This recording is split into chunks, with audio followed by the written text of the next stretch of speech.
Assalamualaikum warahmatullahi wabarakatuh. Halo teman-teman semuanya, nama saya Ferliana Zoa Zahra dari kelas KM4608 dengan NIM 15022234149. Di kesempatan kali ini, saya akan menjelaskan tentang filsafat timur. Maka dari itu, mohon disimak ya. Sebelum saya menjelaskan tentang filsafat timur, saya akan menjelaskan tentang filsafat terlebih dahulu. Kata filsafat berasal dari bahasa Yunani. Kata ini berasal dari kata philosophia yang berarti cinta ilmu pengetahuan, terdiri dari philos yang berarti cinta, senang, dan suka, serta kata sophia yang berarti pengetahuan, hikmah, dan kebijaksanaan. Hal tersebut adalah pendapat Ali pada tahun 1986.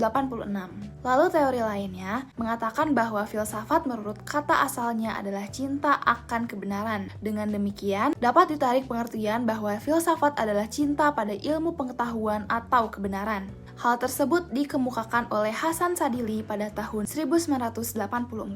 Oke, back to topic. Kini kita akan membahas tentang filsafat timur. Filsafat timur sendiri adalah sebutan bagi pemikiran-pemikiran filosofis yang berasal dari dunia timur atau Asia, seperti filsafat Tiongkok, filsafat India, filsafat Jepang, filsafat Islam, filsafat Buddhisme, dan sebagainya. Perbedaan pemikiran filsafat timur dan filsafat barat adalah berkembang di dalam budaya yang amat berbeda. Dan sepanjang sejarah tidak terlalu banyak pertemuan di antara keduanya. Meskipun demikian, bukan berarti tidak ada persamaan di antara keduanya.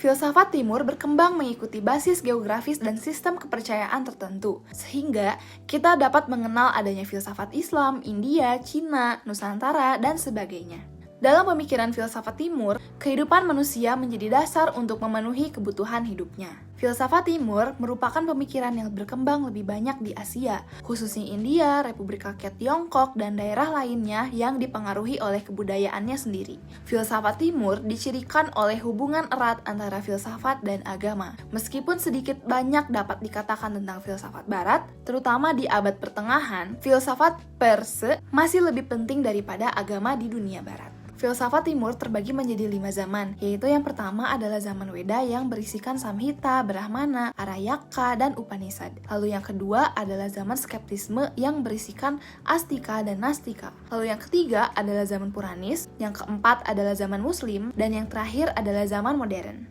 Kebudayaan yang ada di filsafat timur terdiri dari berbagai tradisi serta pemikiran filosofis yang berasal dari Asia Timur, khususnya Tiongkok, Jepang, dan Korea. Kebudayaan filosofi timur umumnya memiliki pendekatan yang berbeda dalam memahami dunia dan manusia. Mereka menekankan keseimbangan, harmoni, dan hubungan manusia dengan alam dan sesamanya. Selain itu, praktik meditasi, seni bela diri, dan penghormatan terhadap leluhur juga sering menjadi bagian penting dari kebudayaan filosofi timur. Lalu selanjutnya, terdapat perkembangan pemikiran filsafat spiritualisme kuno. Hal tersebut merujuk pada tradisi-tradisi dan aliran-aliran pemikiran yang menganggap bahwa realitas yang mendasari alam semesta adalah spiritual atau non-material. Lalu saya akan menyebutkan beberapa jenis filsafat timur. Yang pertama adalah filsafat timur Cina, yaitu sebuah tradisi filsafat yang berkembang di Cina dan memiliki akar sejarah yang panjang. Filsafat timur Cina seringkali mencangkup konsep-konsep seperti harmoni, Tao, kebijaksanaan, dan moralitas. Salah satu aliran filsafat timur Cina yang terkenal adalah Taoisme. Yang kedua adalah filsafat timur India, yang berasal dari sub-benua India. Filsafat India memiliki aliran dan pandangan tentang alam semesta, keberadaan manusia, dan cara mencapai pemahaman yang lebih mendalam tentang kehidupan. Salah satu aliran filsafat yang terkenal di India adalah Hinduisme. Dan yang terakhir adalah filsafat timur Indonesia, yang merujuk pada tradisi filsafat yang berkembang di Kepulauan Indonesia.